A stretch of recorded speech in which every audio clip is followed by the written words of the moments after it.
আসসালামু আলাইকুম। দেখুন বন্ধুরা, আজকে আপনাদের দোয়া আমি এই জায়গায় আসছি। আর এই ভিডিওটাতে আমার কোনো লাইক শেয়ার কমেন্ট লাগবে না, আপনাদের শুধু দোয়া হলেই আমার চলবে।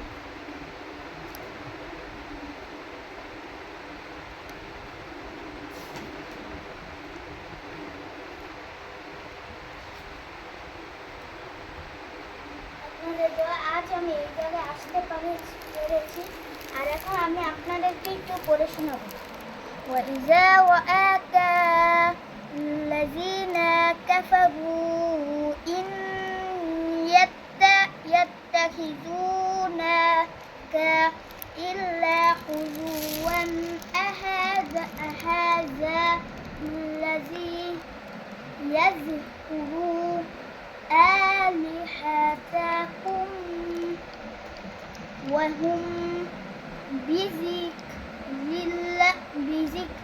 الرحمن هم কাফিরুন। আর আমার ভিডিওটা যদি ভালো লেগে থাকে সবাই আমার জন্য দোয়া করবেন। আসসালামু আলাইকুম।